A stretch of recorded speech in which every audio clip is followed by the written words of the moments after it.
garantido substituto de Gabigol no Flamengo para 2025. Landim dá entrevista e desce a mamona no Gabigol. Vamos falar sobre isso, várias outras notícias dos bastidores do Mengão. Você que tá aí, dá aquela moral de sempre, se inscreva no canal, aciona o sino da notificação, deixa o teu like, se inscreveu, aciona o sino, deixa o like. Então toca aí, meu parceiro e minha parceira. Tocou, então vem comigo, rubro-negro.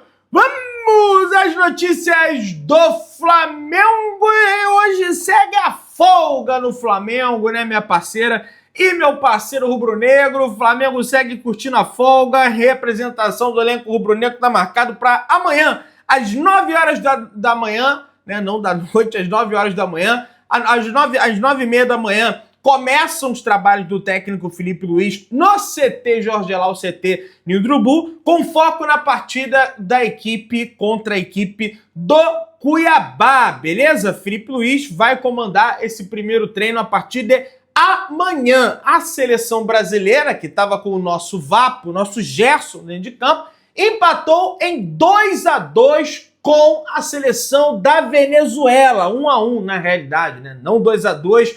O Vini Júnior, para mim, fez um bom jogo ali, sobretudo no primeiro tempo. O Gerson, na minha opinião, também fez um bom jogo. Infelizmente, felizmente para ele, mas infelizmente para todos nós rubro-negros, jogou os 90 minutos, então se desgastou bastante. O Brasil agora tem um confronto até mais complicado contra a seleção uruguaia diretamente de Salvador, na Bahia, na Arena Fonte Nova, onde o Gerson já foi feliz 2 vezes nessa temporada, no Campeonato Brasileiro e também na Copa do Brasil, e certamente vai ser titular novamente da seleção brasileira. O Gerson comentou sobre os problemas de saúde que teve no início do ano e o que o fez perder 11 jogos na temporada. Desde então, Gerson já está na sua 3ª convocação na seleção brasileira e conquistou a Copa do Brasil como capitão do Flamengo e é considerado um dos melhores meias que tem no Brasil. E ele fala: os problemas que eu tive de saúde me fizeram refletir a dar valor às coisas da vida. Um dia eu estava bem e no outro na cama de hospital. Passei a ver a vida de uma outra forma, falou o Gerson após sofrer com problemas nos rins no início do ano. Então realmente, tá nítido, né, na atitude do Gerson. Gerson muitas das vezes era aquele cara ali que não voltava para marcar. Tinha muito torcedor que chamava ele de Gersono, que se desconcentrava do jogo. E hoje não, você vê o Gerson muito mais ligado no jogo, mais ligado ali, né, ajudando demais o Flamengo. Sempre ajudou na realidade, mas você vê um plus ali no Gerson como jogador, como ser humano, enfim, bem bacana essa situação, beleza? Vamos avançando aí, tem mais coisa pra gente comentar. Rapaz, o lateral direito da seleção brasileira, que é o Wanderson, que é jogador da equipe do Mônaco, tomou cartão amarelo, já estava pendurado e ficou suspenso para o próximo jogo do Brasil contra a seleção do Uruguai. Existe uma grande chance que Dorival Júnior convoque o Wesley, lateral direito que vem se destacando bastante com a camisa do Flamengo. É até tendência isso acontecer, tá? Dorival Júnior pode convocar um novo lateral para o confronto do próximo dia 19, daqui a 4 dias, contra o Uruguai. Como o Wesley vem sendo destaque do Flamengo nas últimas partidas, e não custa nada sonhar, com a camisa 43, com o camisa 43 na seleção brasileira, ainda não é algo oficial, a não ser que você tá vendo esse vídeo bem depois e a CBF já soltou alguma coisa, e o Danilo também tá pendurado, hein? Se o Danilo tomasse cartão amarelo, aí mesmo que ia ter que convocar um lateral direito. Muita gente fala, tem que ser o William do Cruzeiro. Pra mim, não. Se for na justiça, tem que convocar o Wesley do Flamengo. É lógico que aí também caberia uma conversa com o Flamengo, porque, gente, o Flamengo já não tem o Varela, que é lateral direito da seleção uruguaia. E aí não vai ter o Wesley também, sendo que o jogo da seleção brasileira é no dia 15 e o Flamengo enfrenta a equipe do Cuiabá no dia 16, aliás, no dia 20, né? Pelo menos, no dia 15, eu tô viajando aqui, no dia 15 não, no dia 19, o jogo entre Brasil e Uruguai no dia 19, e o Flamengo enfrenta a equipe do Cuiabá no dia 20, né, na Arena Pantanal, às 7 horas da noite. E aí você vai ter ali 2 jogadores desgastados, o Varela, que já estava na seleção, e o Wesley também. Como é que vai fazer o Felipe Luiz? Vai ter que montar um esquema ali com 3 zagueiros e vai colocar quem na ala direita? Vai botar os 2 laterais esquerdos em campo? Enfim, realmente é algo a consultar o Flamengo. Vai desmantelar o Flamengo todo de vez, né? Para desmobilizar do Campeonato Brasileiro. Quem foi destaque na noite de ontem, só que por outra seleção, pela seleção do Equador, foi Gonçalo Plata, La Plata, como diz Marcos Braz. E fez um gol idêntico ao gol que ele fez contra a equipe do Atlético Mineiro, de cavadinha com a perna direita, que não é a boa, né? Para cima da equipe da Bolívia. O Equador venceu por 3-0 esse confronto e o Plata marcou dos 3 gols, 2, né? O Plata marcou 2 gols dos 3 gols aí em cima da equipe da seleção boliviana. Então, grande destaque. A imprensa equatoriana repercutindo bastante o Gonçalo Plata, dizendo que o Plata voltou, que ele é um grande talento, mas que havia se perdido ali com questões extracampo, mas que agora está focado nos gramados e vem ali fazendo a diferença pela seleção do Equador. Ele que teve problemas de indisciplina, né, quando ele era jogador, né, sendo jogador da seleção do Equador, que está bem nas eliminatórias, inclusive, e deve se classificar à Copa do Mundo de 2026 nos Estados Unidos, beleza? Dublador decifra diálogo após chute de Alexandre em Davi Luiz em jogo do Flamengo no Maracanã. Você lembra aquele lance inusitado que o Alexandre deu uma pesada no Davi Luiz? É lógico que foi sem querer, na primeira etapa ainda do jogo? Pois é. Logo que aconteceu o lance, Davi Luiz caiu no gramado sentindo dores na costela. Assim que os médicos do Flamengo entraram no gramado, o zagueiro disse: doeu, pô. Ao receber o atendimento fora do campo, o defensor brincou com a situação e falou: tem que dar cartão amarelo para ele. E apontou para o Alexandre. Foi o Gustavo Machado, né, que dubla tudo o que acontece no jogo, né, um negócio assim realmente impressionante, né? Ele tem uma leitura labial aguçada ali, não só para as partidas do Flamengo, mas para as partidas dos times no geral, e ele decifrou, né, o que o Davi Luiz, lógico, em tom de brincadeira, zoando ali. O Davi Luiz é zoador pra caramba, é um ser humano assim realmente extraordinário, e ele fez essa brincadeira com o Alexandre. Foram companheiros de seleção brasileira, né, na era Tite, né, os dois eram convocados ali, pelo menos bem no início da era Tite, né, não sei se na Copa do Mundo de 2014 o Alexandre já era convocado, acho que foi o Felipe Luiz e o Marcelo, né, os 2 laterais de esquerda, mas em eliminatórias, enfim, certamente já se encontraram ali na seleção brasileira, em confrontos europeus, né, Chelsea contra a Juventus. O Davi Luiz foi do Benfica, o Alexandre foi do Porto também, não sei se na mesma época, mas certamente devem ter se encontrado na Europa, beleza? Quem apita Flamengo e Cuiabá será Edna Alves, do Paraná. Ela foi a árbitra escolhida pela comissão de arbitragem da CBF e vai apitar o confronto do Flamengo válido pela 34ª rodada do Campeonato Brasileiro na próxima quarta-feira, dia 20. Informação divulgada pela própria CBF aí. Então a Edna vai apitar o jogo do Flamengo, beleza? Bruno Henrique é punido, mas não tem nada a ver com apostas, galera. Calma. Bruno Henrique foi punido com 2 jogos de suspensão pelo Superior Tribunal de Justiça Desportiva, o STJD, por conta da expulsão na partida contra a equipe do Corinthians, válida pelo 2º confronto da semifinal da Copa do Brasil no estádio da Arena Corinthians, na Neoquímica Arena, na Arena Epson, impressora Epson, onde o atacante atingiu o lateral Mateuzinho com um chute na cabeça. Além da punição ao jogador, o Flamengo também recebeu uma multa de R$1.000 por atraso. O Corinthians também terá que pagar uma multa de R$4.000 de pena por objetos arremessados ao campo. E tem que ver também o negócio da bola lá, que murcharam no primeiro turno, hein, STJD. Já puniram o Corinthians? Já abriram o olho em relação a isso? Ontem a Venezuela subiu lá o esguicho de água lá no gramado, né? No meio do jogo, para paralisar o jogo. O negócio realmente bem engraçado. Se fosse com o Flamengo ia ficar puto pra caramba. Se fosse com a seleção em Copa ia ficar puto. Mas negócio de eliminatório, por não vencer a Venezuela, é realmente brincadeira dessa seleção brasileira. Portanto, o Bruno Henrique suspenso por 2 jogos por conta dessa expulsão.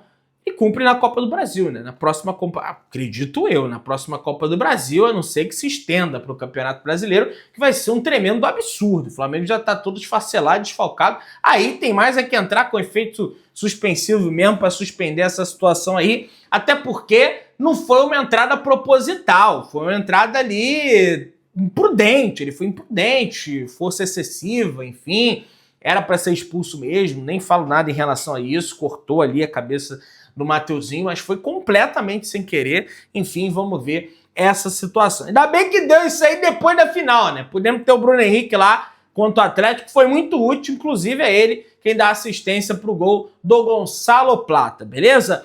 De La Cruz nega que queira deixar o Flamengo e ele fala: não passou nem pela minha cabeça voltar à equipe do River Plate. Meio-campista lamenta a eliminação na Libertadores e conta que início no Rio de Janeiro foi complicado, mas garante estar cômodo agora, né? A gente já repercutiu isso, mas aqui tem uma fala mais completa do De La Cruz. E ele falou: simplesmente acredito que foi algo da imprensa do que realmente o que aconteceu. Em nenhum momento passou pela minha cabeça voltar ao River. Sempre digo que sou agradecido a maior parte da carreira que passei no River e passei muito bem. Hoje estou muito bem no Flamengo e feliz vivendo uma nova etapa. Hoje estou muito bem aqui. Para mim, também era querer mostrar se eu estava à altura de um futebol tão exigente e num clube tão grande como é o Flamengo. Me disseram muitas coisas, amigos me escreviam e me perguntavam se eu voltaria, mas as pessoas próximas a mim sabiam que não é o momento. Tem uma grande relação com o Marcelo, no caso o Gajardo. Isso é sabido, falei também muito com o Marcelo e com o Jorge Brito, presidente do River. Mas eles sabem que agora não é o momento, falou o De La Cruz em entrevista à ESPN da Argentina. De La Cruz, pai de 2 meninas, afirmou que o início no Rio de Janeiro foi bem difícil, principalmente na questão do idioma para as crianças. Em contrapartida, ele acredita que assumir esse desafio seria importante para um crescimento familiar. E ele fala: eu tinha outras ofertas, mas o projeto do Flamengo me seduziu e o fato de ter companheiros uruguaios no plantel ajudou um pouco mais. Os primeiros meses foram complicados porque minha filha mais velha ia encontrar no primeiro grau da escola. Não entendia mais nada do idioma e para fazer a ir ao colégio foi duro. Mas para nós como família era um desafio lindo. Decidimos vir para cá por muitos aspectos. É aquilo que o Braz fala também. E aí ele está correto. É uma decisão de vida do cara. O cara sai de uma língua do espanhol e vai para o português, que tudo bem, tem algumas coisas ali que é parecida, mas é difícil, cara, é complicado, né? Ele falou: a inconformidade da torcida se deu porque o clube faz um grande esforço econômico para contratar jogadores que acreditam que podem dar títulos a eles. Então não deixa de ser um fracasso ter ficado fora da Libertadores, falou o De La Cruz. Rodolfo Landim, presidente do Flamengo, foi ao Flow Podcast e abordou o tema Fair Play financeiro. E o Landim falou: acho que o Fair Play financeiro precisa ser regulado a nível de FIFA. Os clubes estão se transformando em clubes transnacionais. O Botafogo teve seu balanço de 2023 em 330 milhões de receita. Investiu 500 milhões só esse ano. Como alguém que tem 300 milhões de receita pode investir 500 milhões? Amanhã um sheik árabe com dinheiro infinito pode decidir que um time vai ser o campeão brasileiro, falou Rodolfo Landim. Ele também falou sobre a questão do Jorge Jesus, que para mim minimizou o trabalho de Jorge Jesus, e aqui eu vou descer a lenha. Ele falou o seguinte: as pessoas ficam guardando na memória o ano de 2019, que foi mágico mesmo. E para ser sincero com você, não quero diminuir o trabalho do Jorge Jesus, mas a competitividade no futebol brasileiro como um todo era menor do que temos hoje. Hoje temos SAFs que fazem investimentos muito maior, conseguem trazer jogadores mais qualificados. A própria forma como a gente se propôs a fazer o jogo em 19, se você for ver, a grande maioria dos times recuava. Foi uma surpresa para os times que jogavam contra o Flamengo. Eu acho que o nível de competitividade hoje é muito maior. Foi excepcional o trabalho do Jorge, mas acho que a gente não teria a mesma facilidade que tivemos em 2019. Cara, é um absurdo essa fala do Landim. De fato, a competitividade aumentou, mas o Mister, ele é um cara que ele se atualiza cada vez mais. Com esse investimento que o Flamengo, eu duvido que o Mister iria indicar o Alan para o Flamengo contratar. Ele indicaria os jogadores certos, como teve lá o Pablo Mari, que foi trabalho do scout, mas foi o Mister que pediu, olha, quero um zagueiro canhoto com essa característica. Se o futebol evoluiu, o Flamengo também ia evoluir. Porque parece que o Flamengo de 19 ia parar no tempo e ia ser aquilo ali. Não, o Flamengo também ia evoluir. O Mister iria saber a hora certa de quebrar ciclos, coisa que essa diretoria... Um absurdo. Ele fala que não quer desmerecer, mas minimizou sim o trabalho de Jorge Jesus, e eu sou viúva do Mister mesmo. E falar do Jorge Jesus eu fico enfurecido mesmo. Porque foi o cara que mais me deu alegria no Flamengo que teve, foi ele. Foi o Mister Jorge Jesus. Aquela final em Lima, o Gabigol também, mas aquela final em Lima, eu lembro que eu estava no estádio e olhava pro Mister, ele vai fazer alguma coisa, e tá lá, o Flamengo virou. Acabou que o Gerson machucou, entrou o Diego jogando bem, o Flamengo virou o jogo. Então, meu amigo, não fala mal do Jorge Jesus. Essa é a grande questão, tá? Vamos lá, pessoal, vamos avançando. O Jorge Jesus foi o cara que mais fez pontos no Brasileiro, foram 90 pontos. Foi o melhor aproveitamento do Brasileiro com 81%, o melhor ataque com 86 gols, o cara que teve mais vitórias no Brasileiro, 28, o cara que mais teve vitórias seguidas, 8, empatado com o Inter também, melhor média de público, olha isso, maior invencibilidade, 24 jogos, melhor turno, 48 pontos, melhor mandante da história do Campeonato Brasileiro, mandante com mais gols, mandante com mais vitórias, visitante com mais vitórias, artilheiro com mais gols desde 2006, campeão com artilheiro e mais assistências, primeiro campeão técnico estrangeiro desde 71, primeiro campeão a vencer a Libertadores e o Brasileiro no mesmo ano desde 71, Santos de Pelé. E quer de... porque hoje... faça-me um favor, Landim. Porra, aí falou aqui do Gabigol. Isso aqui eu acho que ele tá correto. Nesse tema Gabigol, acho que ele falou certo. E ele falou o seguinte, vamos ver. Não sei se é o Flamengo ou se é o Gabigol que não acredita nele mesmo. Se ele quer ficar no Flamengo e acredita na capacidade dele, por que ele não aceita esse 1 ano de contrato e depois continua? Falou o Landim. Eu concordo com o Landim. Aí eu concordo com ele. Fica por 1 ano, prova, ainda vai ter um aumento, vai receber o dobro praticamente do que ele recebe hoje, que não é pouco, e vai tentar se comprovar. É medo de ir mal e se desvalorizar de vez? Acredito que seja isso. Eu acredito que seja isso. Aí eu vou me desvalorizar mais, vou ganhar menos depois. Se tem tanta confiança, se é marrentão, se é o boladão, enfim. Mas vamos lá. O Landim também garantiu que vai contratar um atacante para substituir Gabigol. Tem sim. A gente está vendo essa situação do Gabigol, mas certamente nós vamos procurar um jogador para essa posição. Mas para isso, no nosso orçamento, estamos deixando um volume de recursos previstos, que estamos encaminhando para avaliação do Conselho de Administração. Falou aí o presidente do Flamengo, Rodolfo Landim. Inclusive, tá chegando informação aí do jornal equatoriano Diário El Mercúrio, que o Flamengo está interessado no atacante Alex Arce, da LDU, para a próxima temporada. Além do Flamengo, Fluminense, Corinthians e Vitória também estão de olho no Paraguai de 29 anos. No entanto, Alex Arce está perto de acertar com o Istambul Başakşehir, da Turquia. O atacante paraguaio soma 21 gols em 27 jogos do campeonato equatoriano, além de 2 assistências. Não vem com esse nome, não. Vai lá no Vitor Roque, vai lá no... Porra. Você que tá aí, se inscreva no canal, aciona o sininho da notificação, deixa o teu like, tamo junto, saudações rubro-negras